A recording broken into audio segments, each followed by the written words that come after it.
Apron. That's the nothing personal word of the day. It is Wednesday, June 25th, 2025. And we're going to talk about aprons, not kitchen aprons. We're talking salary aprons.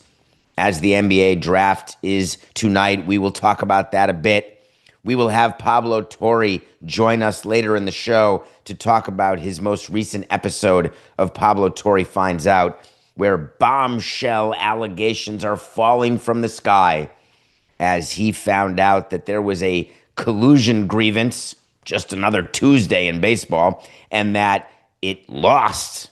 The players lost. There was no collusion, but were there a bunch of secrets that were kept? Was there a bunch of talk that maybe salaries were being artificially held down by owners talking to each other?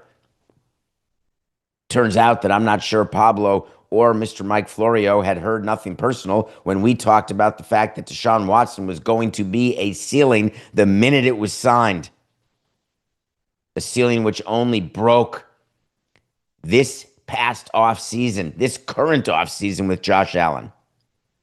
The reason why I want to start with the apron is that when you do a collective bargaining agreement negotiation, one of the objects of the game when you are on management side is to hold down salaries as much as possible. This is not unique to basketball or football or baseball or flight attendants or teachers. Every single management union negotiation, there is something within a contract that has a quashing impact on salaries. There are limits of salaries. Sometimes it's called a salary cap. Sometimes it's manifested in a luxury tax payment by calculating your competitive balance payroll. There are rules that are put in that the players may or may not realize are there solely to have a quashing impact on salary, because that's the one major object of every negotiation. So in baseball, when the debt service rule comes into being, which is meant to limit the amount of debt that a team can have based on its EBITDA, just call it profitability. What it means is if you don't make money, you can't borrow money, which is the way it is for the rest of us in the world. And the way to make money, you better lower your payroll. So that serves as another quashing concept of salary. The NBA came up with something that is almost like a ceiling, because salary caps and salary floors in general are meant to be fluid. There are people you hire in departments in the NFL and in the NBA where their entire job is to be like your tax attorney. Their entire job is to take the law as written, salary cap rules, and figure out how to avoid it. IRS, how do I avoid paying taxes? What do I do to pay the smallest amount of money to the government that is legal and allowed within the four corners of this agreement? A CBA is an agreement that has four corners that have to be followed, but inside those four corners, there's a maze of open doors, Monty Hall style, where you can open a door and say, I'm going to close that door right now. It was only a platter of dog poo-poo.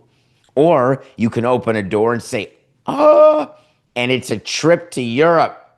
Or it's an easy path to do what you want to do in terms of signing a particular player, maybe going over the cap in a way that does not penalize you or gives you an excuse to stay under the cap, to pay fewer dollars to certain players.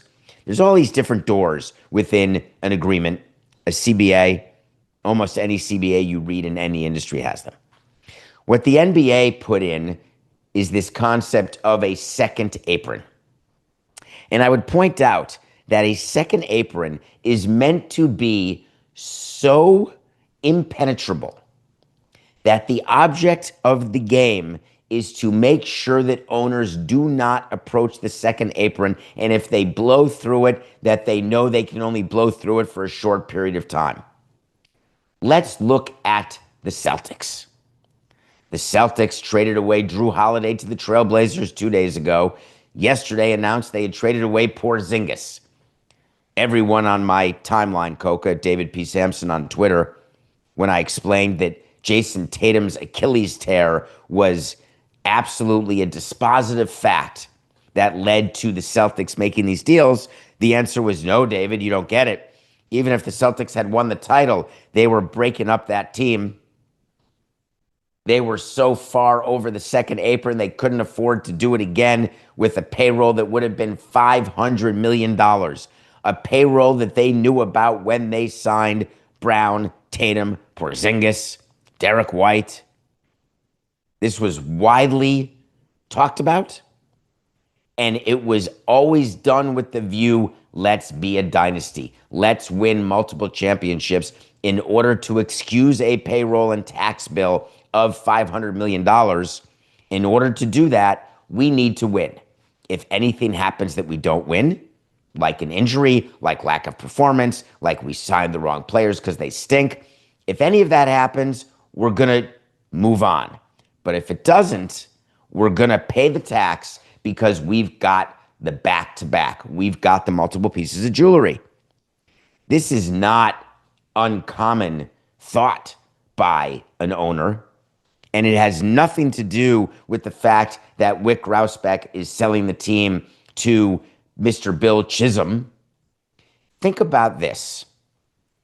About a year ago, so 10 months ago, back in March, there was a conversation that Wyc Grousbeck had, and the deal to sell the Celtics had not yet been announced. But he gave you an indication about something that was right on point for what owners are supposed to be doing and saying. He said it's not the luxury tax bill, it's the basketball penalties. The new CBA was designed by the league to stop teams from going crazy. They decided that it's not good enough to go after the wallets because the fans can say, hey, find someone who can afford to spend $500 million a year or whatever it is, like the English Premier League. It's the basketball penalties. They mean that it's even more of a premium now to have your GM be brilliant and lucky because you have to navigate, and here comes the money sentence. This is still Wyc Grousbeck speaking back in March. You can't stay in the second apron. Nobody will. I predict for the next 40 years of the CBA, no one is going to stay in the second apron more than 2 years. And he said this one day after the announcement of sale of the team. Why would he say that? Was he protecting the new owner? Was he protecting the fact that the new owner was going to cut payroll under all scenarios? We've seen that. New owner comes in of the Marlins. We know they're cutting payroll no matter how the team does. They didn't do well. Easy to cut payroll. Do you think for 1 second if the Celtics had won the championship this year, that the Celtics, with knowledge that there's a new owner, though Wyc is still the governor, and it's a step transaction, that they would have broken up having gone back-to-back with a chance to go back-to-back-to-back? No chance, toilet pants.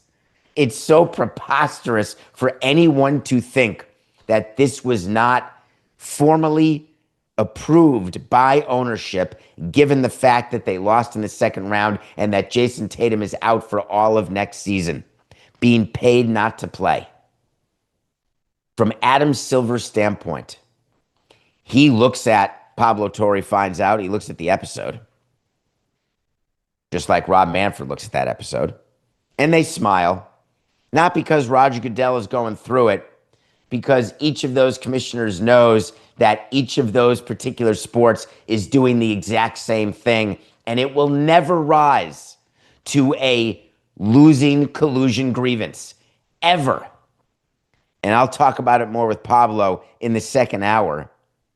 But the great epiphany of that show yesterday, and I encourage you to listen to Pablo Torre Finds Out, and the reason why it's getting so much attention is that there is a thought, some belief of some sort, that the owners got together to hold down guaranteed money for quarterbacks or for any player. When the reality is that we go to owners' meetings, and if you're a Nothing Personal fan, you've heard me say it for years. We go to owners' meetings and get presentations by the labor department, by the executive council, all the same stuff as this NFL management council. Same thing. We get the same decks, PowerPoints, all of which show us that what we do makes no sense, that what we do is not sustainable, that only one of you idiots in the room is going to win the World Series this year, and 29 of you are going to be pissed that you spent money you shouldn't have spent on players who didn't help you win. When you have the opportunity to not give guaranteed dollars to someone, you take that opportunity. When one owner breaks rank, that's not collusion. That is stupidity to the 9th degree. We told you, and we'll say it again, Jimmy Haslam was stupid for doing the Deshaun Watson deal.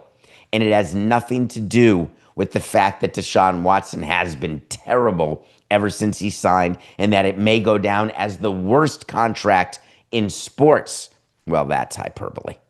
That's got to be hyperbole. I mean, is it any worse than Prince Fielder's? Is it any worse than Steven Strasburg's? That's a tough one. We'll have to get back to you on that. Top 5 worst contracts all time. I'll have to really think about all sports. But in any case, do you really think that after signing Watson, the other owners, without being told to do it, looked at that and said to their GMs, forget it. We're not going to that number. Oh, by the way, unless we have Josh Allen. The whole thing makes me smile. We will talk more about it. These second apron penalties in the NBA that Wick was talking about, they're significant. If you are in the second apron and you're there for a long period of time, just think about this. They were going to have to pay the Celtics $270 million in luxury tax penalties. That's a higher payroll. Coca, check it in your mind. I believe the Mets, the Dodgers, maybe the Yankees. I'm going to say 3 teams are above 270 in baseball with 26 people, 26 players. 270 million in luxury tax penalties is insane unless you've won a championship. The minute they didn't win, that's it. You make the trades. Kevin Smith gave you the numbers, and the numbers are quite compelling. You trade Porzingis, you trade Holiday, you've already saved, wait for it, not just $27 million in salary, but you've saved $196 million in tax penalties. That seems like a good trade, and I could argue, hey, Anthony Simons and George Niang, and boy, they're not good enough. Let's talk about the merits of the trade. That's not what we're to do. Don't talk about basketball players versus basketball players when there is this amount of money involved in a trade. That's why we try to differentiate. Is this a baseball trade or is this a money trade? The Celtics are not making basketball trades. They're making money trades because their best player is out for the year. All of it flows. It tracks normally. Normal behavior by people. When their situation changes, it means their behavior changes. It's not the sign of some conspiracy. It's not the sign of, oh my God, everyone's colluding and everyone's working to make sure that salaries are kept down. It's called rational actors acting rational. And what fans are used to is rational actors acting irrationally.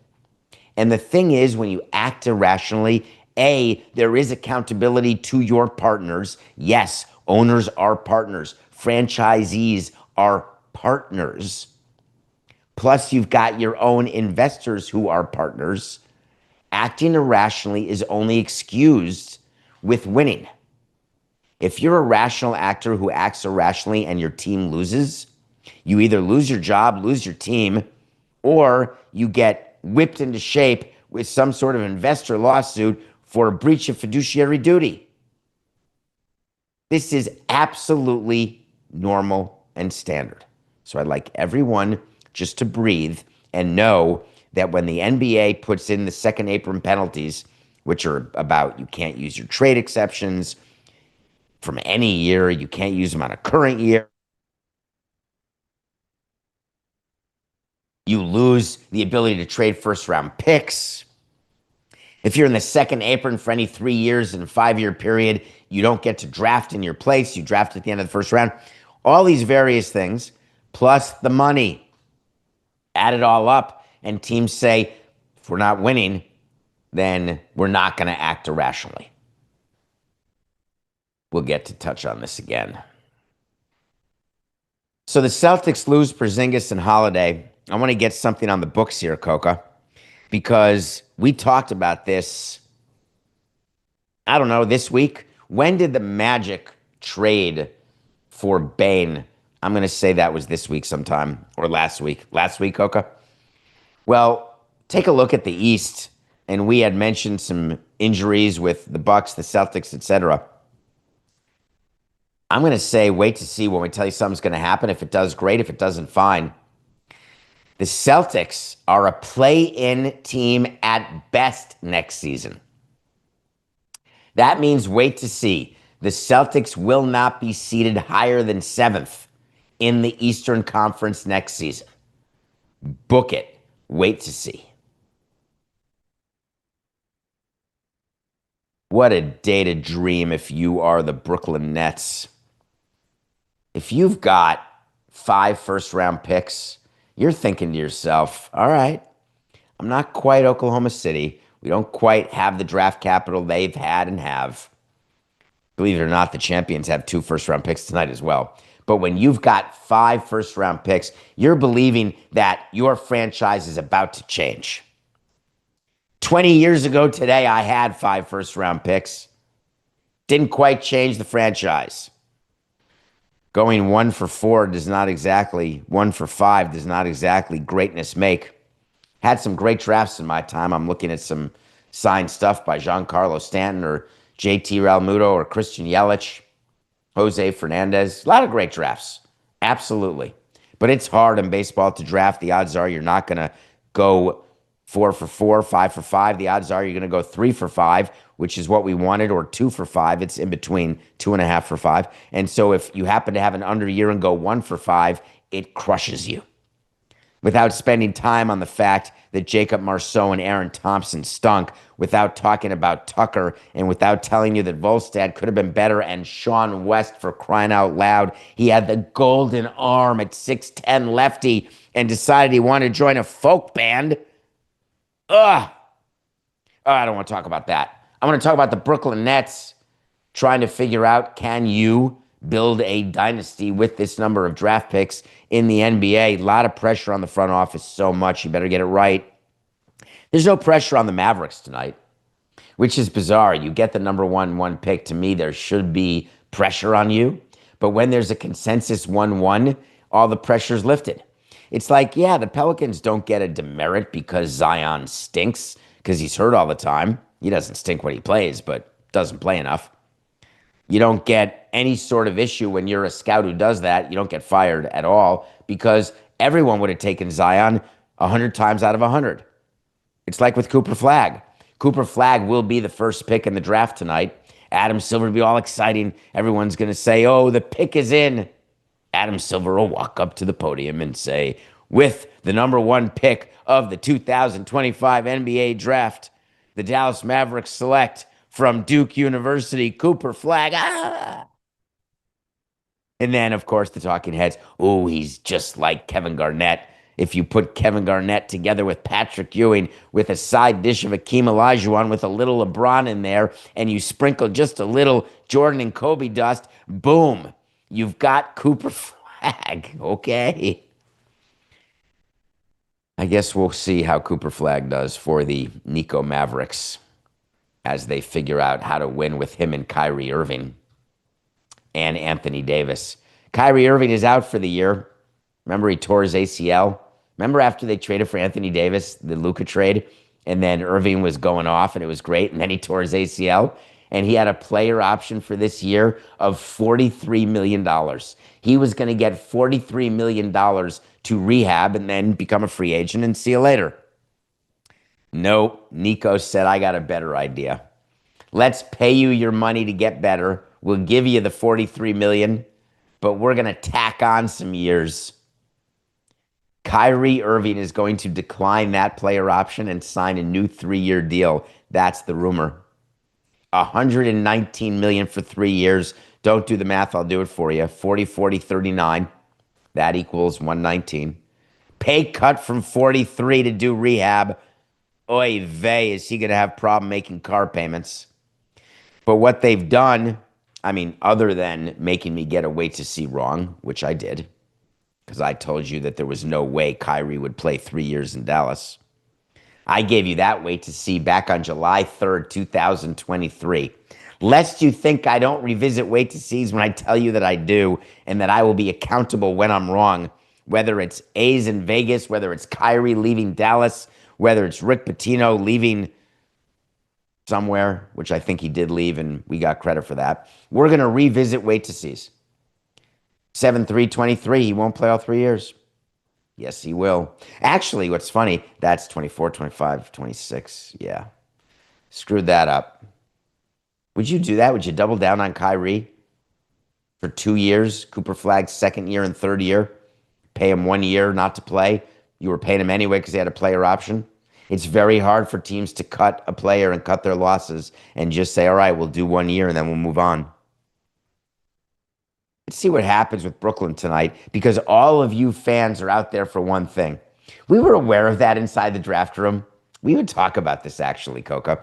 We would talk about trades and how fans love trades because it brings them in their minds that people are doing real life fantasy trades and they want to know what goes on, how the trades come together. And I've done some shows on it. I'll do more about how a trade, sort of dissecting a trade and what happens when two teams get together and you need a third team or a fourth team, when there's money involved, how the commissioner's office gets involved. But we know that fans like trades, but we're not making trades for the sake of fans. If we are, we're idiots. We're making trades that we think help our team either now or in the future, but we'll publicly say, oh, this helps us now and in the future. Different trades can help both ways, but one trade helping both is very difficult. Do you think the Brooklyn Nets will get together and Adam Silver will stand up on the podium and say, hey, we've got a trade, and that the Nets will take some of their first rounders and maybe trade up to the Sixers, maybe to take Ace Bailey, maybe because it didn't matter that he didn't work out? What a weird year. 11 of the first 30 first-round picks are owned by just 4 teams. I've never seen that in my career. Between the Nets, the Wizards, the Spurs, and OKC, they have 11 of 30 first-round picks. Welcome to this NBA. You wanted it. You got it. If I'm a Pittsburgh Steelers fan, I'm embracing Aaron Rodgers because I have to. He's all I have. Again, it's like me loving Mark Hendrickson. Yeah, I wish I had better opening day, but I don't. I love you, Mark. Go get him, you two-sport star. Aaron Rodgers comes to Pittsburgh, and already we haven't seen a snap, an Achilles tear, a running out with the flag. We haven't seen a victory. We haven't seen a practice. We haven't seen nothing. Aaron Rodgers decided, here's an idea. Let me go on the Pat McAfee show. A real winner there to go on that show. I can't believe he's going to keep going on that show. And say 2 things of note. 1, when I retire, you're never going to see me. I'm going full Kaiser Soze. And then I'm just gone. Saying that while on one of the most popular and biggest shows makes me smile. Aaron Rodgers telling you that he doesn't want attention makes me smile. The guy is desperate for attention. He's one of those guys who says he doesn't want attention, wants to be alone, and then looks around with his eyes open, saying, wait a minute, I'm not alone, right? Someone knows that I'm doing Awananuska. Someone knows that I'm not signing, right? I haven't waited too long. People are still talking about me, right? Get me a report, he says to his assistant, of all of the mentions I have in every piece of podcast and newspaper around. Doesn't want attention. Give me a break. He goes on McAfee to say, yeah, I don't think I'll be back next year. I think it's a one and done. That's it. Aaron Rodgers spends the offseason telling us, I haven't made a decision yet. I'll do it in my time. Gets married. We have no idea to who. Doesn't want people to ask about his marriage. Very nice of him. Wouldn't it be easier just to cut off the discussion? Do you think when someone marries Aaron Rodgers, there's not a discussion beforehand? Hey, just out of curiosity, are we going to stay quiet? Is this going to be public? What do we want to say? What do I need to be aware of? What kind of social media pictures do I need to wipe? What would you like? Do you want me to wipe previous relationships or don't you? Aaron Rodgers would say, hey, do you want me to acknowledge Woodley and Patrick or just ignore it? What do you want, sweetheart? There are discussions that take place between normal people with no PR as it relates to their social media. In this case, you can bet your sweet bippy there's a full discussion. Of course, it would be the funniest thing of all time if he's treating marriage like a vaccination, where he says he's married, but he's actually not. And then he'll say, oh, I didn't know you meant like married. I'm not married, but we've got an understanding. As you can tell, I'm a little over Aaron Rodgers, and he joins the Pittsburgh Steelers and provides immediate distraction, saying, yeah, I'm pretty sure this is it. That's why we did just a one-year deal. That's why, Aaron? Here's why you did a one-year deal. Because you'd have to be cuckoo to sign Rodgers to more than a one-year deal. The Jets did it. How did that go? Great. I mean, the Steelers, you can say a lot for the Steelers. You can criticize the front office and Tomlin all you want. Idiots? I think not. So, Rodgers signs a one-year deal and wants to explain why a player of his stature, the fact that he played 20 years, the great long run in the Super Bowl and the MVP and whatever else he's done, wants to make sure that you are all very clear. He doesn't want attention. But you better be sure to know that the one-year deal was his choice because he thinks he could be gone. You know what'll happen to him this season, Coca? And I don't wish injury. I don't want him to get injured for sure. It's worse for me if he gets injured.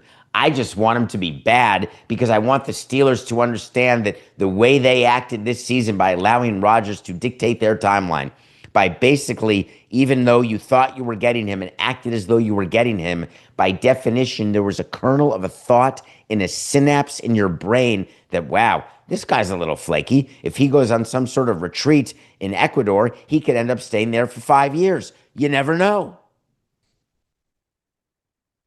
So he ends up coming back to Pitt, signs a contract, and before you can say training camp, he's on McAfee saying, yeah, this will do it.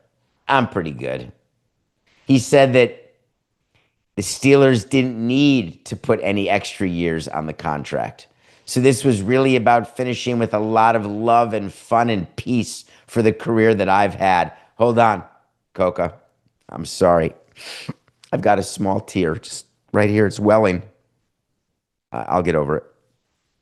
It's so emotional for me to know that he's going to have the proper end to his career, that there's great leadership with a city that loves to win, giving the Steelers everything I got, Captain, emptying the tank.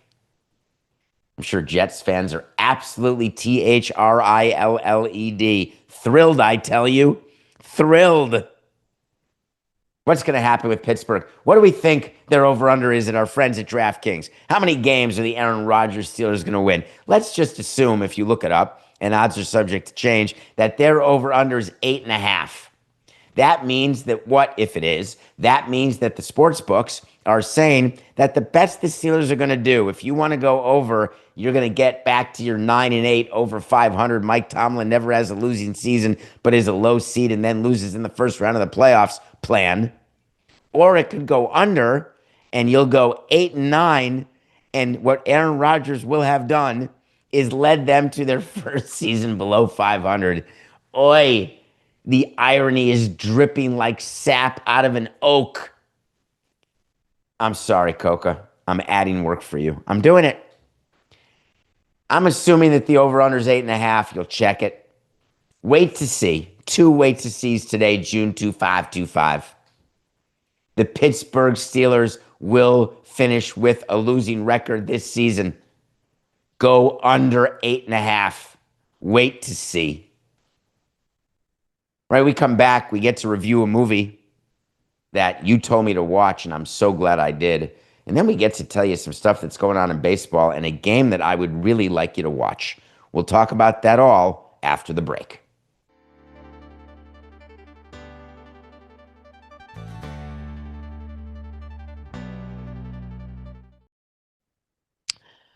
Welcome back to Nothing Personal. I'm David Samson. We come at you at 7 a.m. all the way for 2 hours of show. Thank you for staying with us and downloading and subscribing on YouTube, Nothing Personal with David Samson. We are rocking. It's our best month that we've had in 5 years, and that is only because of you. Otherwise, it wouldn't. Literally, it's because of you. So thank you. Keep giving me movie suggestions. I watch a movie every day. It's called The Review.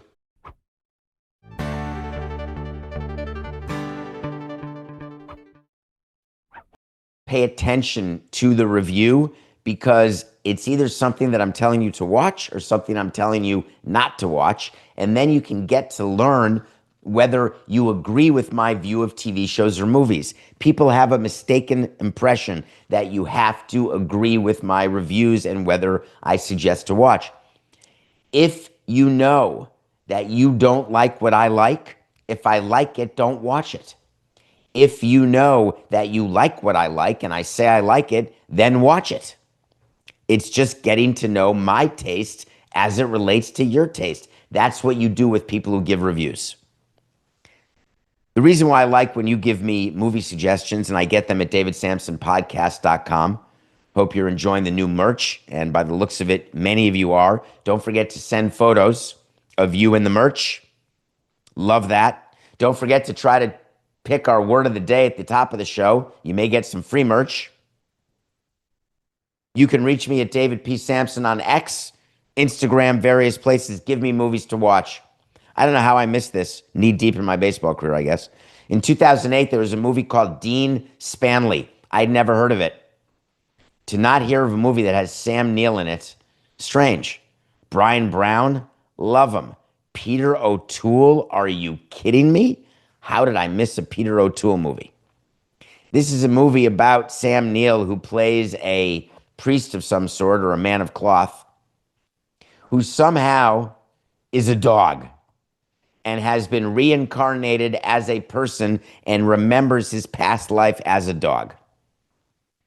He only remembers his past life when he drinks a certain drink. Nobody believes it. And slowly people become party to these reincarnation moments where he talks like the dog that he was. The most absurd premise of all time. But that doesn't mean I don't like it. Now, if you ask me about reincarnation movies, I would tell you that I want you to go to Chances Are with Sybil Shepherd, Ryan O'Neal, Christopher McDonald, Robert Downey Jr., and Mary Stuart Masterson. Theme song by Sharon Peters Cetera, lead singer of Chicago. Former. I'd like you to go to that movie because that's a reincarnation movie where you get a shot when you die. And if you don't get the shot when you're reborn, you may remember your past life. If you get the shot, then you're blissfully ignorant of what you used to be. Well, apparently Sam Neill didn't get the Chances Are shot because he remembers howling to the moon and chasing after other animals. There are scenes in the movie where dogs are doing stuff, and you're supposed to believe the dogs are the people. And Peter O'Toole looks with wonderment, eyes wide open, pupils dilated. What is this gentleman talking about? I don't think I'm a reincarnation guy. I mean, it would seem weird. And do you think reincarnation is based on how well you did in previous lives? Like, were you a nice person, a bad person? Or can you be reincarnated from a bug to a bug? Maybe a moth or a bee or a rodent? Wouldn't you rather just say, hey, we're here now, let's figure out the rest later?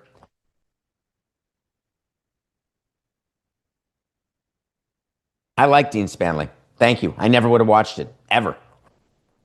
It's fascinating. Oh, there's a lot of that in the movie. Tomorrow, you got one more night to watch this.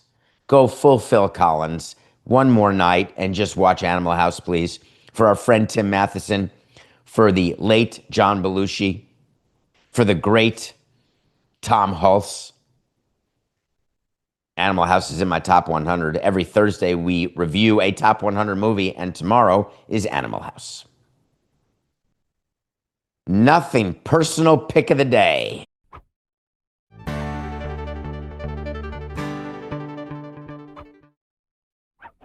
We had it. How excited were you at Severino and the Aths plus 238 when they took a 2-0 lead in the first inning? You're like, oh my God, we're going to do this. And then the Tigers tied it up after an inning, and you said, oh, I forgot the A's stink. And then the A's took the lead again. They're up 4-2. And you're thinking, oh, we got this. We're going to have one of the great underdog picks of the season. And then, yeah, the Tigers won 11-4. That'll do it. We are 84 and 85. There is a game tonight that is worth your while. It is between my Milwaukee Brewers and your Pittsburgh Pirates. To my friends in Milwaukee, my friends in Pittsburgh, I assume you'll be watching this game. And the reason why you'd be watching this game is because Jacob Misiorowski is pitching, and he's the guy who throws the ball about 100. He's the guy that has had such a start to his career that you assume that he will win Rookie of the Year, Cy Young, and a World Series championship. He's the guy who was put into the rotation, and Aaron Savali was told, go to the bullpen. He said, forget it, trade me, and he's now on the White Sox. That guy.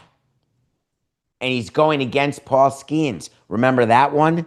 The guy who leads MLB in ERA of about 1.85 in his 16 starts. The guy who can't win a game. He's like 4-6, but he's favored to win the Cy Young. That guy who's on a team in Pittsburgh where people are crying for them to trade for more players, win when you can with Skeens. And then you look at an organization like Milwaukee that somehow, some way, they just keep winning.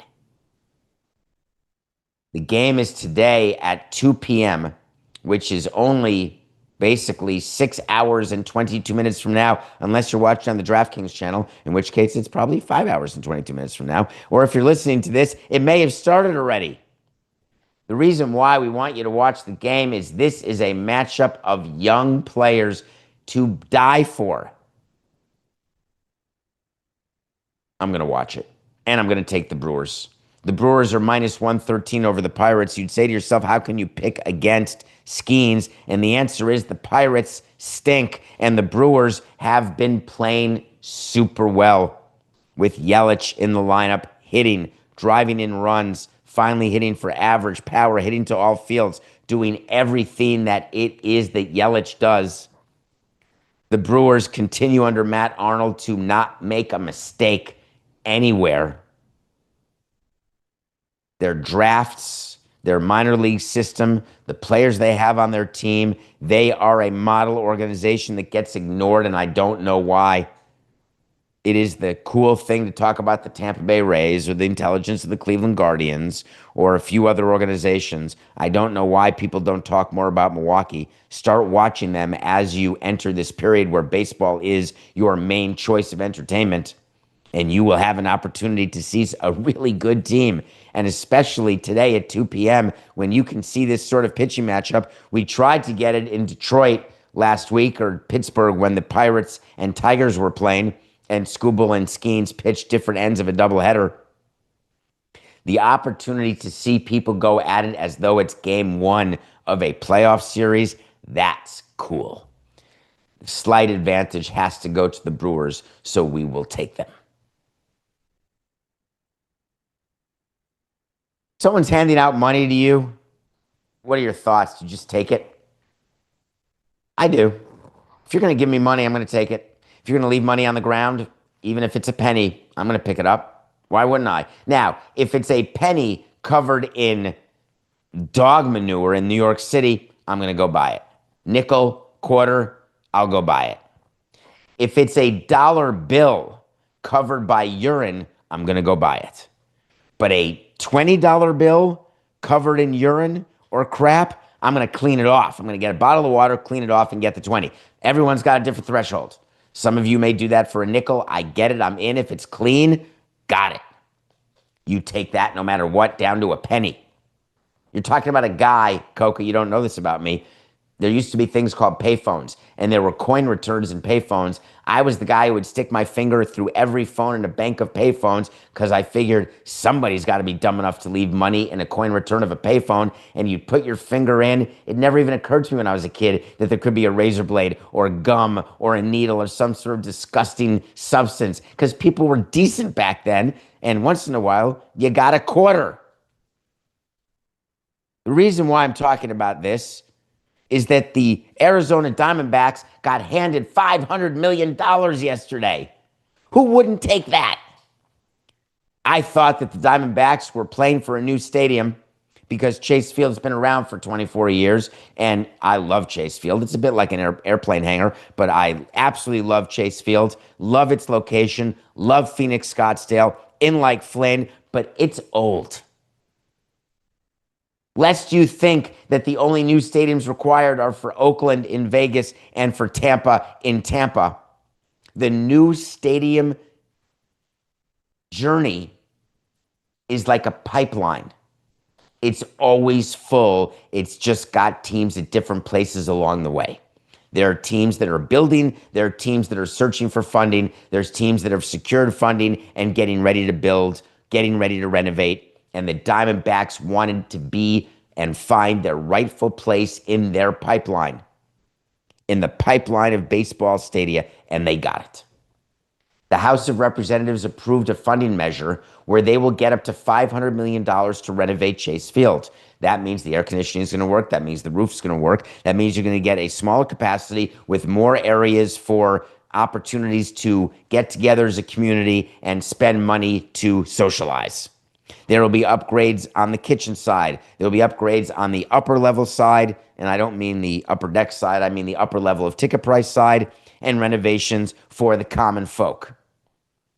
It's far less than building your own ballpark, but a $500 million renovation is not nothing. And the reason why the Diamondbacks have been a subject on this show is that they've been fighting with Arizona. Derek Hall, the great team president of the Arizona Diamondbacks, has been indicating for years, if we don't get this money, we may have to look at opportunities and options outside of Phoenix. The same team president who, when the Arizona Coyotes left Phoenix, realized, hey, this is my moment. Listen here, public officials, you don't want to give us money? This is what happens. It just happened over there in the NHL. They just left your city. You want us to be next? Does Phoenix want to become San Diego? Oakland? Up to you.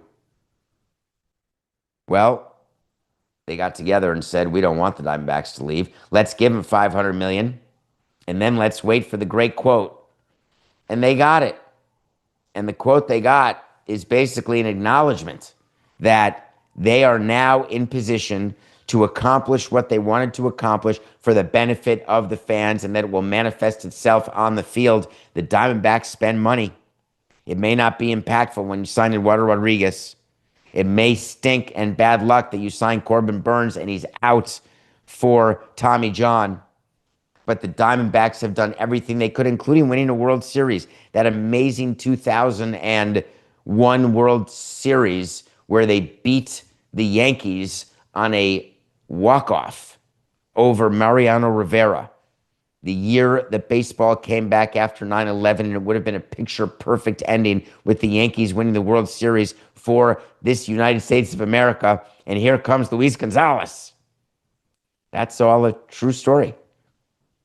So a quick thing about how this financing gets together and why it gets together is that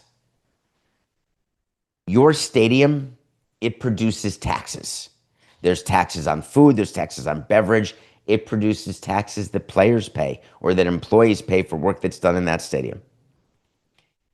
There are tricks that can be done that are totally legal that draw like an invisible fence around a certain area. And it's called the tax increment district. You can call it that. You can just call it a neighborhood if you want. It doesn't really matter. What happens is that you can convince the public authority that it's a total but for. If you don't build or renovate a stadium here, you're not going to collect any taxes at all. We'll have the stadium, you'll collect the taxes, and then give it to us. And that'll pay for the stadium. Therefore, you've got the stadium, you've got the same amount of tax revenue as though you didn't have a stadium, but you get the ancillary benefit of having a professional sports team. How do you like that argument? You like them apples?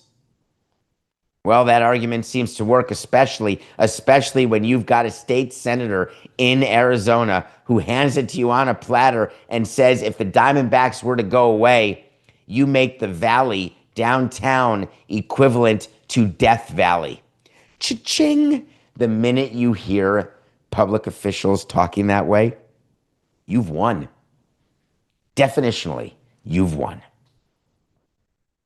Now all that has to happen is the governor needs to sign it, except the governor came out and said, I love this, which means it's going to be signed, which means the Diamondbacks are getting $500 million, which means that baseball doesn't have to worry about the Diamondbacks going anywhere. They're staying in Phoenix for the long run. Not announced yet, but coming, obviously, a lease extension along with this tax money.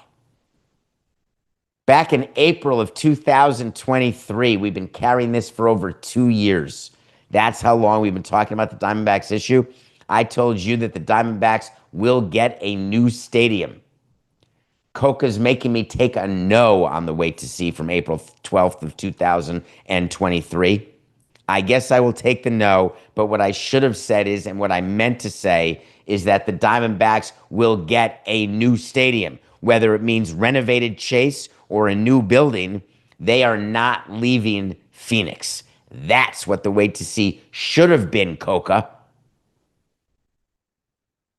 We are only minutes away from a So You Want to Talk to Samson hour where Pablo Torre is going to join us as well. And there is a deadline coming just as quickly in Ohio with the Cleveland Browns, and we're going to talk about Deshaun Watson and the Cleveland Browns and the Haslam family as it relates to collusion, etc. But I want you to watch out for, we're 5 days away from a pretty big announcement, because in Ohio, that either there will be money for the Cleveland Browns' new stadium or not. They put a deadline on it. My experience tells me that deadlines like that are rarely followed, and they can be pushed, whether there's a assembly of the legislature happening or not.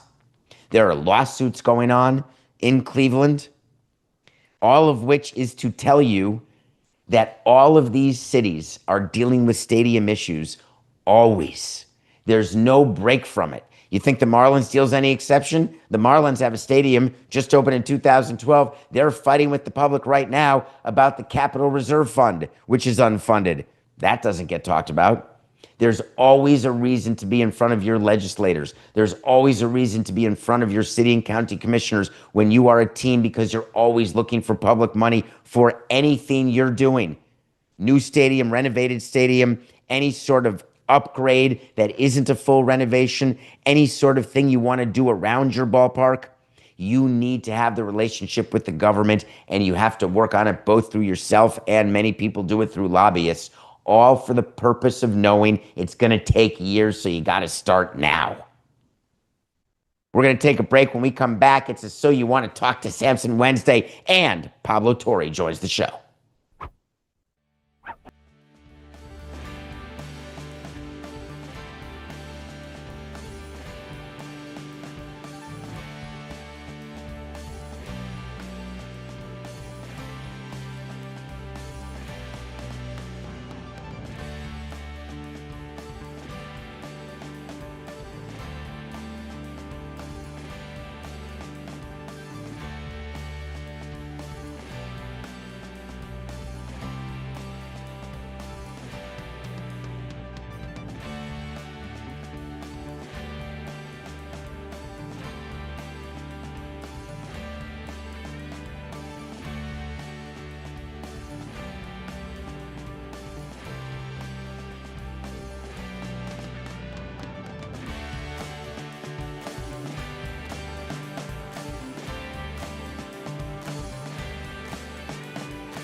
Welcome back to Nothing Personal. It's Wednesday, and you know what that means. You know what I want? I want to talk to Samson. So you want to talk to Samson? Go ahead and get into my Twitter at David P. Samson. Get into my Instagram. How about email me, davidsamsonpodcast.com. Go on the website. You can reach me. We'll see if you have good questions. But we ratcheted it up ever since we expanded to 2 hours. Every Wednesday, we'll do a full show of So You Want to Talk to Samson's. And we've got a voicemail set up because we want to hear your dulcet tones. Please call 631-377-4869. That number again, it's right there on the screen. Or if you're listening, I'm telling you, 631-DPS 4869. If you're a fan of the show, you know exactly what those numbers mean. 631-377-4869. I love playing the voicemails. And by calling and leaving a message, you are saying, I'd like to be on the show. Though, I want to start this segment with a question that came in on Twitter in the DMs at David P. Samson. Hey, David, what's shaking? That's almost going to be a winner every time. It looks like Arod finally got a professional sports team. So, what's next? What do the first days look like when taking over an organization? Thank you very much for asking. Yesterday, it was announced that Alex Rodriguez and Marc had gotten the vote. It's official. The deal to buy the Minnesota Timberwolves and Minnesota Lynx from Glenn Taylor. The deal that went through arbitration and back and forth and fights and lies and sex and videotape closed in the next 2 days because they've got permission from the other owners in the National Basketball Association. Now, Alex Rodriguez and Marc have been going to Timberwolves games. They've been sitting in the first row like a divorced couple, not near Glenn Taylor. There's some who think that they've already started to operate things on the basketball side and the business side. There have been departures already on the business side. A new GM was brought in. Big trades were made, including getting Julius Randle for Karl Anthony Towns. All sorts of things were going on during this ownership transition period that would make you think, wait a minute, are the new owners running this or is the old owner running this? Well, the answer by the letter of the law is that the new owners, Alex Rodriguez and Marc don't have the opportunity to do anything until they have a signed deal that's closed and approved by basketball. In the real world, if you're selling a team to someone, then you have little protections in place if you are the buyer of a team because you agreed to buy a team, let's pretend, with a stadium lease and with Anthony Edwards. What would happen if in between the period of you agreeing to buy the team and then actually closing and getting approval to close the deal, Anthony Edwards got traded and the lease got broken because you violated terms of the lease? The way you protect against that is there are certain reps and warranties in every transaction where the buyer and the seller are both promising each other that certain conditions have existed, do exist, and will exist. Those are called reps and warranties. There are also some provisions about operating in the transition period. So when Wyc Grousbeck is running the Celtics while Bill Chisholm is writing the checks, or Jeannie Buss is running the Lakers while Mark Walter's writing the checks, wait to see if that's true. There will be provisions in any transaction about operating guidelines during the transition period. Who gets to say over what? Does the new owner have the right to approve, or do they have a right that can't be unreasonably withheld to agree to a trade? Or is it any business item that is over $1 million in worth, where you can't bind the company to any contract over $1 million without consulting the incoming owner? I've seen all different provisions during transitions. The thing in Minnesota that interested me is that it certainly felt like Arod and Marc had a hand in running the team, even with Glenn Taylor sitting there on the bench, basically on the Timberwolves bench. Well, now there's no more hiding for Arod. It's what he's always wanted. He's wanted to own a team, and now he gets a team. He will be the alternate governor to Marc Lore for the Minnesota Timberwolves, which means that Marc Lore is the person in charge, according to the NBA. No matter what arrangement exists between Arod and Lore, where it could be they're 50-50 partners and they have to decide unanimously on any decision going forward. And we know how well that works. If you know, you know.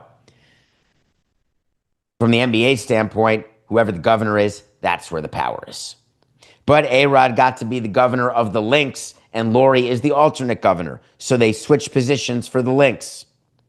I would assume if you are Arod, you are agreeing to this because Lore's putting in a little bit more money, but there's going to be a path to governorship for Arod. That makes sense. It's really what he wants. He will be in the room where it happens, but to be a decision maker and to be the sole decision maker for your team in the room where it happens, that's been his goal from the start, and it's a great, worthy goal.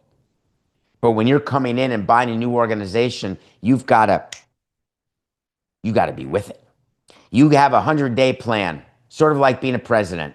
In that 100-day plan, it talks about something as granular as meeting with the employees day one, going to see the editorial board of your local paper, doing certain TV and PR appearances, making sure you speak to the following 4 players, making sure you get your marketing department together in a separate meeting, making sure you start relationships with everyone in each department, all of your department heads, as you choose to figure out who you're going to keep, who you're not to.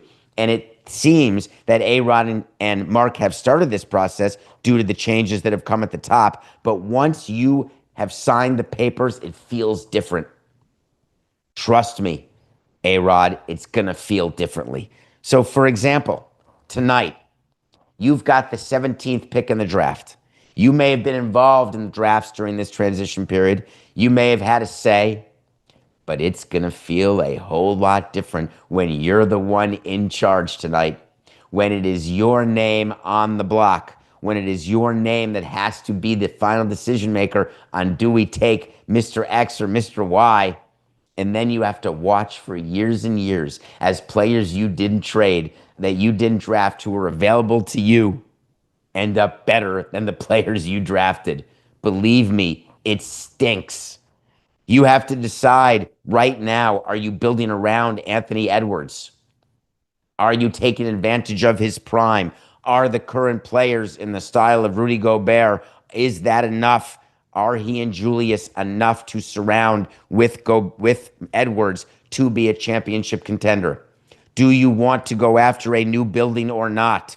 Wink, wink, for sure. Do you want to start by saying that, or do you wait 75 days? Yes. All these things are in play right now for Arod and Marc Lore, but I guess what I should do is just say congratulations, because it really is a culmination of years and years of work and a lot of tire kicking on a lot of teams. Welcome to ownership, Arod. It's going to be one hell of a ride. All right, let's do a voicemail from someone, Coca. This one made me laugh. Hello, David. This is Brian from Columbus, Ohio. First time, long time. I am wondering if there's any evidence to suggest it is a good idea for these stadiums to sell cheaper hot dogs and beer, and is it something that I could look forward to in my personal sports experience? I'll hang up and listen. Thank you. That was a very serious question. I like that. There was very little change in tone. The question is, hey, what do we do about hot dogs and beer? This is such a topical question. Have you ever seen more off-season announcements about concession prices in your life? Maybe there's a little recency bias there. Everyone's saying, oh, we've got this value and that value. Just go to section 69 and you can get 3 beers for the price of 1 while supplies last. Go to section 486 and trust me, you're going to want to, because the hot dog's there. It's all you can eat. You're going to want to be overweight, Kobayashi notwithstanding, and you're going to want to pound. You'll get your money's worth. And then I told you, wait, all the cheap hot dogs and beer, where does that money come from? who's giving up that money. And then you realize that you're the one giving up the money, not the concessionaire. But don't worry, Aramark will buy a piece of the new Las Vegas Athletics ballpark. They will install all the concession equipment, put a huge amount of money toward construction, and then say, hey, no problem. Lower the price of hot dogs and beer. We're here for it. Don't be ridiculous. Concessionaires don't ever participate in any of these discounts. It's all on the team. And so you want to know, is it a good idea for stadiums to sell cheap hot dogs and beer? Let me ask you this. When you go to a game and you're told that it's dollar dog night, and you decide that's the game I want to buy tickets to, and you go online and you can get in for $30. You spend $30, but you say, I can only afford $20. So I'm $10 in the hole. So you say, if there are dollar dogs, well, dogs are normally $5. Now they're only $1. I'm saving $4 per dog. If I eat 5 dogs, I got $20 worth of value plus 1 vomit session. How great is that? People are very funny about that. They have this strange feeling that if you get discounts, that means you're getting some sort of great deal, and then you're going to buy more. So there are people who go to Dollar Dog Day who never would have gone to a game in the first place, but they say, hey, this makes sense. So then they buy a ticket, they buy extra dogs for $1 while supplies last, only in section 9.6, and you can excuse it that way financially. I've looked at this and I've experienced it and I've done it in Montreal and Miami. And I have yet to be proven, with all the discounted concessions we did, I have yet to be proven that it was a sound business move. Just like when you give free tickets away thinking, oh, they'll be in the ballpark, they'll buy food, beverage, and merch. Except when people get free tickets, they tend to not want to spend any money, and they end up not buying any food, beverage, or merch, which is why we have to have police and firemen at the front door saying, oh, that looks like a plastic bottle of goldfish crackers. Nope. Hey, that looks like you're bringing in your own peanuts. Are you crazy? You have to buy my peanuts. You never went to a restaurant that said no outside food allowed? Would you go to a restaurant and be surprised if they told you no outside food is allowed? I don't understand the criticism I get for this at all. It, again, normal. You can't bring in outside food. Hi, I'd just like to come to your restaurant, but I brought my own PB&J. For crying out loud, Meatloaf, you can bring a bottle of wine, you pay a corkage fee. Because if you're drinking your wine, you're not drinking our wine, which we mark up by 500 to 600%. So all these gimmicks are meant for one thing. They're meant for you to feel better about spending the money you're spending, with a recognition that the cheaper we go on concessions, the more likely it is that we are not going to have people helping our average ticket price. Because the more people spend on tickets, the more they have the ability to spend on food, beverage, and merchandise. And they're not going to shy away from the $5 hot dog. They're going to count it as the cost of doing business. It's the cost of a day of entertainment. Don't sully the level of your entertainment. It does not make sense. I like that one. I'm going to do another voicemail right now. I think Pablo's going to join us in about 9 minutes. So hang in there. We're going to talk collusion, I promise. But I really want to talk about this one. This was another fun voicemail. Good morning, David. I just had a question. I recently saw a billboard for the New Orleans Pelicans game packages with a picture of SGA on it and a Pelicans player in the background. As a manager, would you ever advertise who your team is playing as opposed to promoting your own team? Thank you. Thank you for that. You can bet your sweet bipsters. Why wouldn't you advertise who you're playing? Now, I wouldn't do what John Fisher did. If we can go back to some great video when John Fisher was up in Sacramento, you may recall that he said, come to the ballpark in Sacramento and get to see your favorite players like Aaron Judge. And he mentioned visiting players before mentioning home players. That got some criticism. I've had some arguments with advertising agencies when we're playing the Cubs and they want a picture of Sammy Sosa bigger than a picture of our guy. I didn't like that. I wanted our guy to be in the same ad, but I want it to be the same size. Think about when you are trying to get someone to spend their money with you. What do? Don't you do whatever you have to do as the person trying to get the money? Are you critical when Inter Miami is visiting a particular city and it's all about Messi coming to town? And by the way, if Messi says he's coming to town and then doesn't come to town, and then the team gives like refunds or says you can get a free ticket to another game, which is total poppycock. What about all the WNBA teams who are promoting Caitlin Clark? Should they be? Of course. NBA teams promoting when Michael Jordan was coming to town. This Wednesday, don't forget to join us as Michael Jordan and the Chicago Bulls come to Madison Square Garden to take on Patrick Ewing and your New York Knickerbockers. When we're writing copy for our radio and TV people to read, to promote upcoming games, upcoming homestands, you do upcoming matchups. Why? Because in general, people decide, who are not season ticket holders, that during the course of a 6 to 9 game homestand, they're going to come once, maybe twice. It's easier to make good games great than it is to make bad games good. You want to invest where there is momentum already, and you want to invest to maximize that momentum. I got you, Mike Berland. You want to maximize that momentum because you'd rather have one sellout and 2 mediocres than 3 sort of higher level of mediocres. That's just the math of it. That's just what makes sense. What you may be asking me, however, is does it offend me to promote SGA if you are the Pelicans? And the answer is why? What would offend me about finding different ways to get you to engage with me and my product and give me your hard-earned money? Who am I to think that you would be offended to want to come watch a visiting player who doesn't have the opportunity to play 41 games where you get to watch games?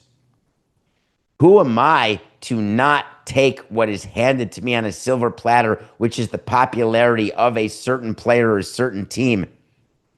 I was the guy who, when schedules were being made in advance, like right now, it's the end of June, next year's schedule in baseball is being worked on. I promise you that. I fought tooth and nail every year. I wanted the best weekend opponents. The first thing I would do when I looked at the schedule, all right, who do I have on weekends, and are we playing the Yankees or Red Sox? Those are the first things that you look at when the baseball schedule comes out. And the reason why you don't want to play the Devil Rays or the Rays on a weekend is you know that that Citrus Series doesn't draw. Put that during the week. The incremental difference between $6,000 and $10,000 is not worth it. But if you put the Cubs on a weekend, you can have an incremental difference of $10,000 to $30,000, and that is where the differences will be made. So you're going through your schedule, you're going through your marketing schedule, your promotional schedule. There is a line I would draw, Coca. I'm not doing giveaways with opposing teams on it. So, for example, there would not be a bobblehead of a Brave when the Braves are in town, or a championship Oklahoma City Thunder bobblehead when they're in New Orleans. I'm not going to do a t-shirt with the name and number of an opposing player. Hey, guess what? We're playing Ohtani. The giveaway today is a number 17 Ohtani shirt to replace your Mitre shirt. Nope, I'm not going to do that. But in terms of billboard ads, in terms of reads on your network, I am 100% all in on as much promotion as I can do. So, when you ask a question about would I ever put up a billboard, that's a pretty old school question. The answer is yes. Someone asked a follow-up question about this, about your voicemail right now. I don't know if they're on chat or if Coca's just giving it to me. But wanting to know, will I do more giveaways when those teams aren't there as incentive, or do you do them when the teams or players come to town? Great question about how you schedule giveaways. And the answer is that it depends on the giveaway. Bobbleheads you want to do on a weekend because you have a chance for those to be huge and it can make a medium size crowd large. When it's a giveaway of a schedule magnet or a giveaway of some other such thing that is not as recherché, It doesn't matter the day of the week or the opponent. You just do it. That's a good voicemail. Thank you. Now, 2 minutes early, Pablo Torre has joined the show. I can't believe how busy he is, but he woke up to do this. And Pablo, can I bring you into the show now? How does that work? You're ready? I don't know. Can you Oh, hear me? That would I be hear one you way to great. find out. Oh, well, We're look at live, this. baby. Look, I am cast in sunlight.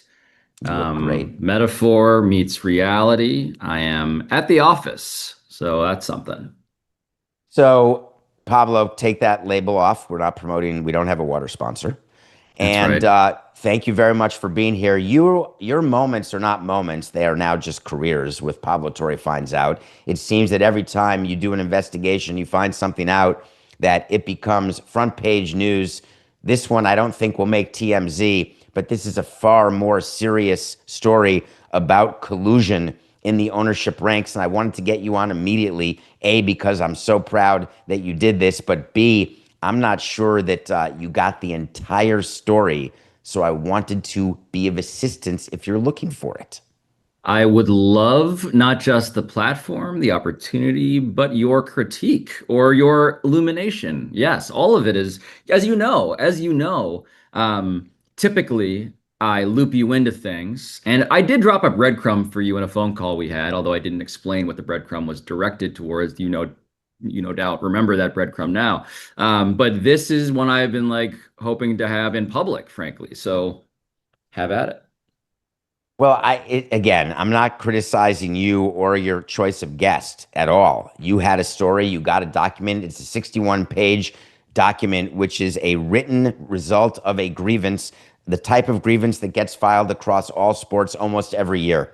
There are such grievances in baseball that I was a part of so many times during my career, I can't tell you, where there was an allegation by the union that there was collusion going on because there were players not being signed, including as recently as when the Boris players didn't get signed until really late, only a couple of years ago.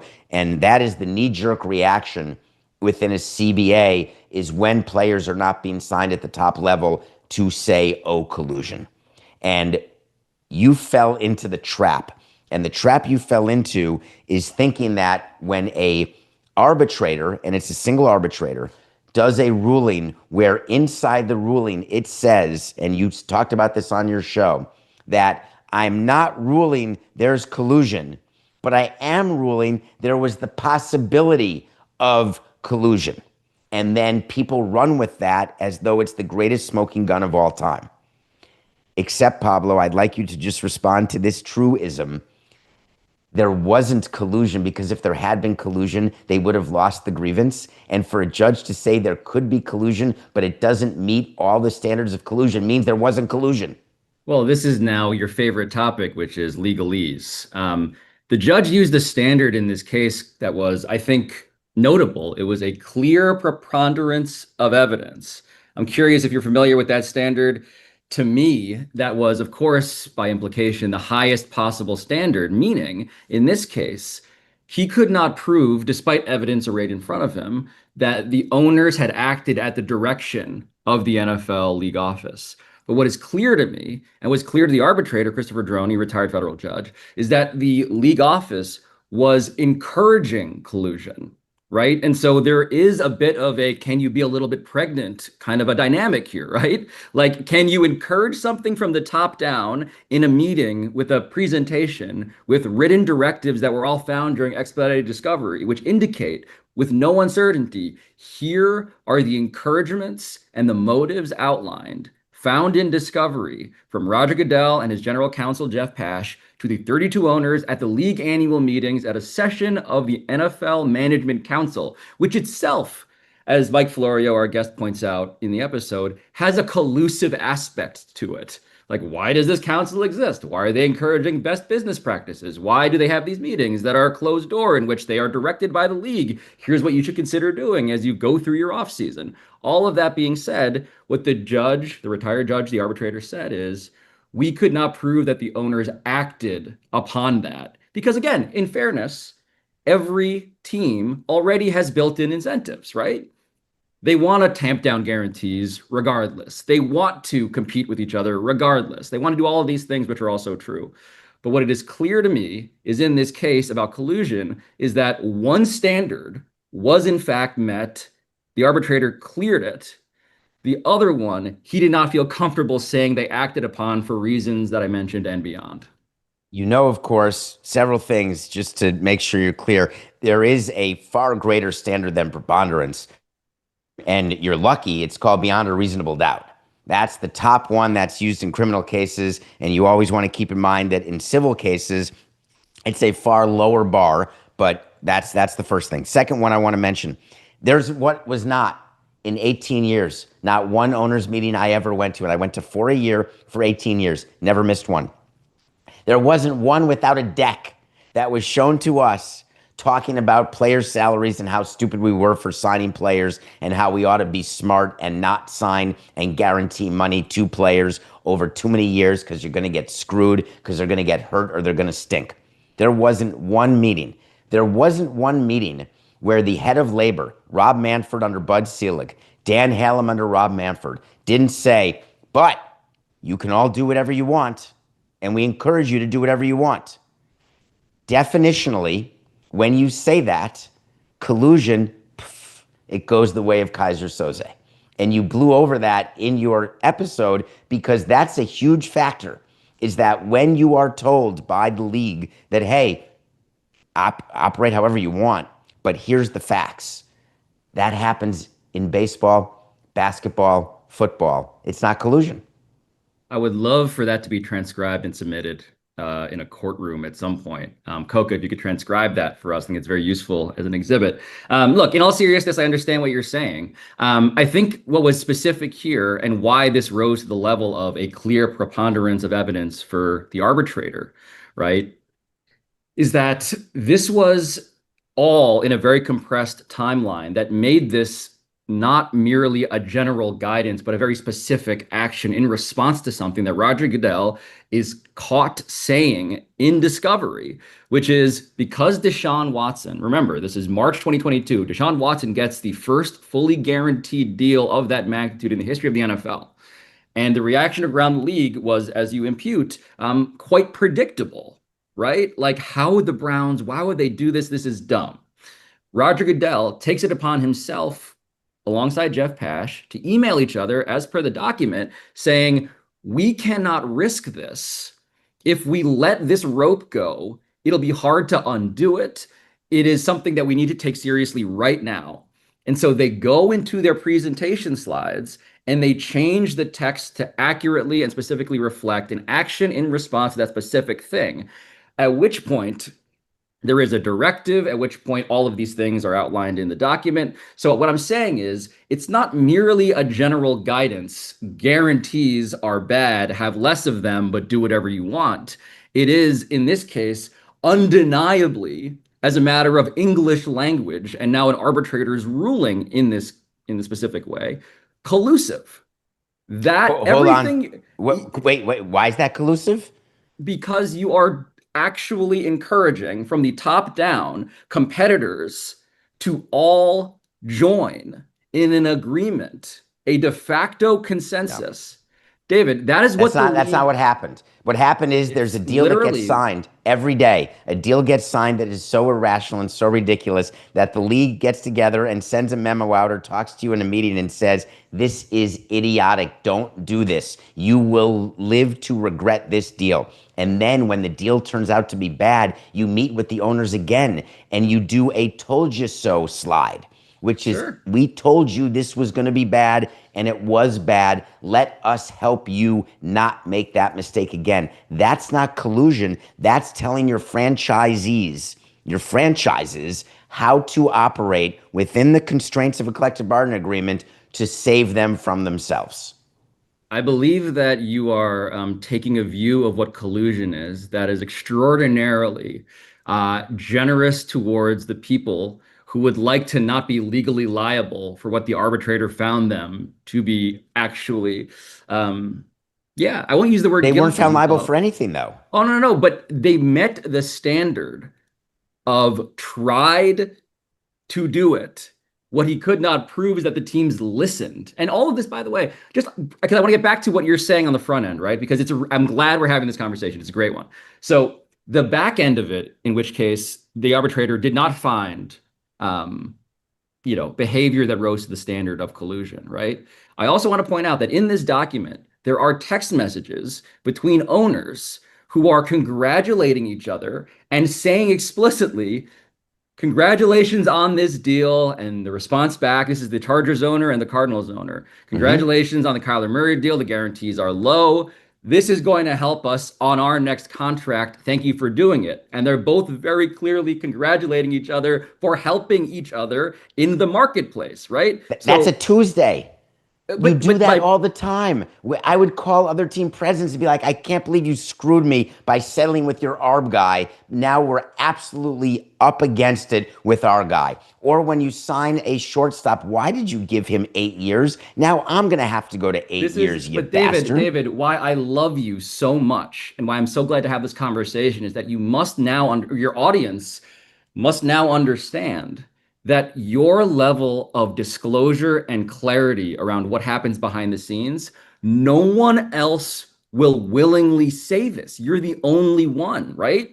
So that's just the key context here, is that you're the most useful ally to the ownership class because you're saying, whoa, this is actually quite normal. This is not like, this is a Tuesday. This is not some, Halley's Comet situation. But also, they would never otherwise want, the reason you're their greatest enemy is that they would never admit that themselves. Because what that indicates actually is that the very thing that players have been unable to establish in public, which is that the owners talk about this like this, the places that you can go for that confirmation are now two. You go to us on Pablo Torre Finds Out, the new episode, and you go to Nothing Personal with David Samson.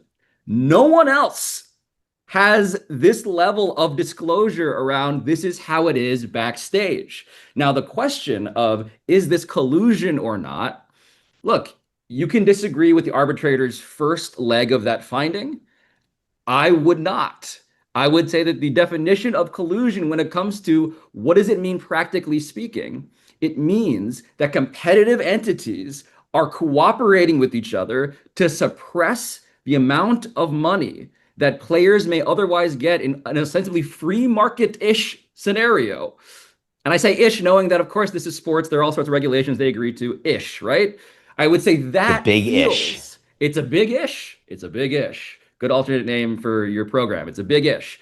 That is collusive to me. And I think to any normal person who's like, what does this mean? What does this word even mean? It means the players, Dave, and this is the bigger context of the story, right? So it's what's so funny also, this is a story in which neither the union nor the league wanted this document out. So this is, by the way, for all of the sparring we're doing now, it is not me being on the cause of the union. I would say, if you listen to this story, the party that's even most desperate to not have you know any of this is the union, which is why this story is a real mind bleep, right? Here you have a thing, an exhibit. You would want anybody to know about how owners behave. It will help evolve your thinking, as David has outlined and tries to outline on his show every day. But because union leadership themselves were conflicted because they got caught in discovery trashing Russell Wilson, right, for being the guy who helped undermine their cause. And oops, the arbitrator found it wasn't Russell Wilson. It was the owners always collaborating. They looked terrible. And so it's just one of those stories where everybody looks terrible. There's tons of different levels. But again, another Tuesday and a little bit of ish is that when players sign what the union perceives to be under market deals because they want to take care of their family or they want to do something, they get crushed by the union. Because the view is that you are hurting your fellow players by taking a below market deal. And what the union will do and agents will do is they will call when there's an over market deal and they'll say, man, you're really in trouble now. We got this owner who's so desperate. He's a dying octogenarian. He overpaid that first baseman. Guess what? Your first baseman, you just got brought up. Good luck to you. Both And by the sides way, happen. oh, by the way, and look, the context here is key, right? This is the Cleveland Browns paying Deshaun Watson, right? Like they were not popular already on its face because of that deal, as you say, with other owners. That's also parallel true here. I just want to quote briefly and then get to one more point. So, just for people who are not familiar with the episode, what the arbitrator found was, quote, there is little question that the NFL Management Council, with the blessing of the commissioner, encouraged the 32 NFL clubs to reduce guarantees in veterans contracts at the March 2022 annual owners meeting, end quote. And it goes on. So that's what I'm saying when I'm referring to all of that stuff. I just want to get the legalese right. That's all But true. what you're saying, by the way, is interesting because one of my big takeaways, like what did I find out in this episode, is that the players are so desperate as a union for the level of solidarity that the owners have. So the idea of like, what is collusion? To me, collusion is the funhouse mirror version of solidarity. It is cooperation. It is, of course, people trying to band together in a collective self-interest. The owners are just so much better at it for reasons we could spend hours talking about, of course. They own the teams forever. Of course, there are fewer of them, blah, blah, blah, blah, blah. But the point is They're all more that alike. they're more alike, right? They are not, well, there are classes of wealth, but not as vast as the difference between a star quarterback and a practice squad guy. All of this is true and fascinating. But union reps, when they see how the owners behave, by the way, they had not seen this document. Kyler Murray had not seen this document. Lamar Jackson had not seen this document. Russell Wilson had not seen this document. DeMaurice Smith had not seen this document. But Pablo, what does that matter? You brought that up on your episode. But here's why it matters. Here's why it matters. It's because what you have seen behind closed doors, why your show is valuable, is that you are willing to say it. No one else is.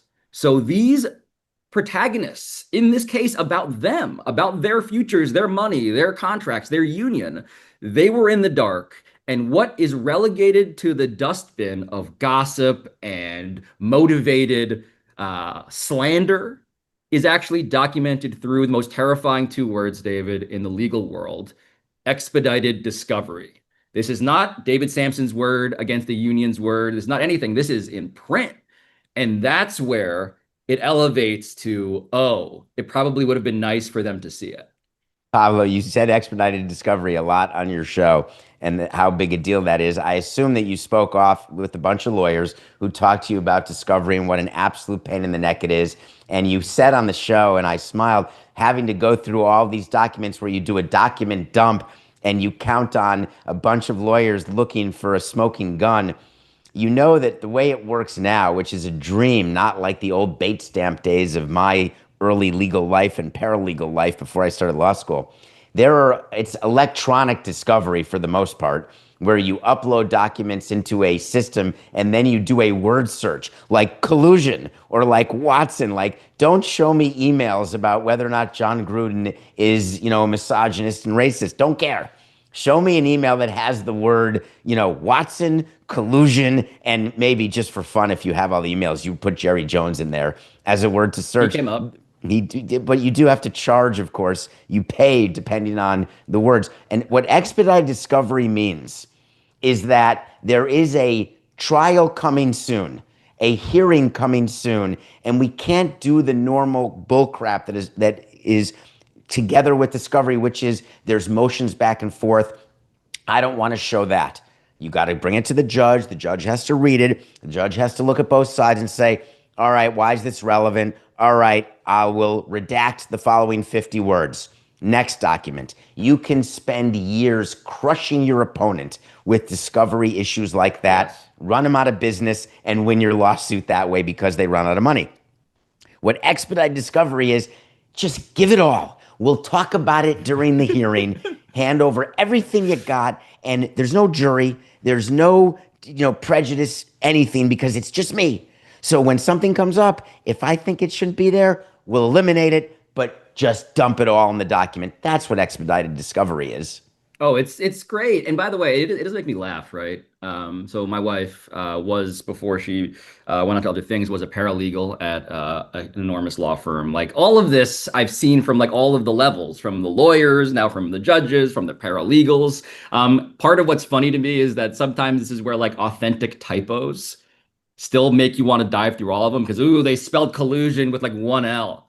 Missed that one, right? Took an L because they missed an L is like an actual reality of like the word search. AI, when we say AI is replacing lawyers, like a big part of it is just like literally you prompt it with that. That's one part of it. But look, the part of this that makes it, it's so part of why I love talking to you, right? Is that I sometimes feel like the guy in The Big Short who turns to his friend and he's like, "Why are they bragging about this?" Oh no, sorry, excuse me. I spoiled my own punchline. Why are Terrible. they confessing? He's not confessing, he's bragging, right? Like that's the part of your honesty, part of your like radical honesty about ownership is how atypical it is. And so what I love to do when I imagine expedited discovery is imagine these owners who are like, look, the reason why no one wanted this out is obvious when you hear the whole thing, but for the owners, it's obvious intuitively. It's like they don't, you're at a certain point, But you're rich in order to avoid these problems, avoid anybody Pablo, do you knowing. think that companies, it's only sports teams? Do you know that all of the large companies that some of which you invest in, some of whom are sponsors, they're doing in their mind expedited internal discovery every day? There are procedures in place that are written down of when you have to go through your emails, when you have to delete emails, because you're always assuming, wait a minute, what would happen if this were subject to discovery? And it doesn't mean you've broken a law. It means that you're actually being prudent, business prudent. I'm not bragging. I'm not confessing. I'm just trying to give my audience and yours some truth about what actually happens behind the scenes. That's all. Oh, no, no. And look, I believe that you are not personally responsible for the mortgage crisis. If that was, an Thank interpretation you. someone had out If there, you were you are not. Levitard, I would be. Yeah, well, listen, that's just one difference between me and Dan, is that I'm not trying to actually imprison you. One thing though that I do want people to understand where we clearly agree is that the sunlight, as sunlight is like blaring into it's like 100 zillion degrees in New York right now, and I'm sitting in the sun. The sunlight here is what I lust for, right? Me too. So what you are describing, which is this is merely the tip of an iceberg. If you are scandalized by this, just know that this is merely the tip of the iceberg of the reality hiding underneath the surface, is also my view. Like my view is not they got caught the one time and here it is and wow. It's this is what happens if you were to put everybody through expedited discovery. You would see how much people put stuff in writing. I mean, David, the part that's very funny to me, and I wonder if this is a generational thing, right? At a certain point, you stop putting it in writing. Like, obviously, that's the solution here, right? It's like, oh no, expedited discovery gets all of our documents. Solution, don't put it in document form. It's very common where you say, by the way, let's call, and then you do not put this in writing. That doesn't mean you're doing anything illegal. That is standard operating procedure for people within companies. I personally love the calls. I don't love I texts. know I you do. teach everybody, that texts live forever. You can delete, you can be on WhatsApp, you can be on Signal, be wherever you want. Someone's got it. Here's what they don't have. When I see you in person and talk to you with the trench coat on, no one's got that unless I'm wearing a wire. So I'm a big believer of talking, and you and I manifest that by talking all the time. And now expand. I mean, only now do I realize why it is beyond you wanting to hear the sound of your voice and mine. Why you do that? It tracks. It does track. One other thing that's very funny to me about this, by the way, is how scared lots of people are to discuss it. You have dived in even with your objections and your clarifications, more clarifications than anything, which I legitimately like. This is why I love talking to you. But people are afraid. They don't, a story like this that has tonnage, 61 pages, Rich people are mad that they showed up in documents. The league is implicated. The union is implicated. Broadcast partners, they're afraid. They're afraid. And what I would just say is that part of my goal and yours is to make it so that even if something feels arcane and legalese and all of this, you still get to the core of it, which is, as always, to me, if I were to choose one word, incentives. It is human psychology. What is everybody incentivized by their own self-interest to do? Follow that. And you'll get to some fascinating stories that are relatable, whether or not you know a single thing about expedited discovery or union annual meetings Or collusion. Collusion. Exactly right. That's why Pablo Torre finds out, wins awards. Thank you. I'm going to see you later. I think we're doing another show today, Yeah, which I'm, makes I'm me waiting happy. for you. I'm waiting for you in the sun. I will finish this show and I will come to you, but you're live right now. And now you're gone, and I'm going to answer another question from someone about something else. But thank you for the time. Bye, Pablo. All right, that was great, Coca. We don't normally have a guest on Wednesday, so you want to talk Samson, but this was so big with Pablo Torre finds out, the show getting so much attention, and with the subject that I just happen to know quite a bit about. So I wanted to have him on, and that's the benefit of a relationship, a working relationship. We have time for one more voicemail because it is So You Want to Talk to Samson hour. Go ahead, Coca, play it. Hello, David. Hello, Matthew Coca. It's Corbin Day. It's Corbin Day. I can't believe it. It's been very profitable over the years. Today is actually Juneteenth. It is June 19th, but Corbin Day was yesterday. It was June 18th. You took Corbin in your pick of the day. You didn't take Corbin. Coca, can you wipe that? Oh, gosh. Anyway, I just want to know, David, the origin of Corbin Day. I know you don't hate the guy. You just think he stinks. But how did Corbin Day come to be? And why is there not another bad pitcher day? What's the deal with Patrick Corbin? Anyway, I love the show. I love when it's Corbin Day. Thank you for the reminders. I hope I make the show, guys. Bye. Oh, this is that awkward thing that you talked about with leaving a voicemail. All right, bye. That is an awesome voicemail. Thank you. Corbin Day is because the guy was so overpaid. In a moment of irrational exuberance, he was signed as a free agent by the Nationals and just got paid not according to his level. I love Patrick Corbin as a pitcher. Tried to trade for him. He was in a trade for Jose Fernandez, actually. I kid you not. But the reason Corbin Day started is that when you've got a pitcher so overpaid who keeps losing, and we're doing a pick of the day, I'm looking for a hook. I'm looking for a way to get people to say, oh, that's familiar to me. Nothing personal pick of the day with this great wipe, and there's music and animation. And then you get to go one level lower, which is it's Corbin Day. Like, oh, that means that the pick is going to be against Corbin. And guess what? When you're going to sign a 6-year, $140 million deal and you're going to be bad, you're going to have a day named after you. Now, the good news is MLB gets together with its teams and says, look at the Corbin deal. No good. Look at every long-term pitching deal. Doesn't work. Don't do it. But the Dodgers signed Yamamoto and various other teams signed various players like Corbin Burns. There can't be collusion when these players are being overpaid and the years are so insane that it gives you night sweats. Right now, though, there is no example of a Corbin because all of the pitchers signed to long-term deals are hurt.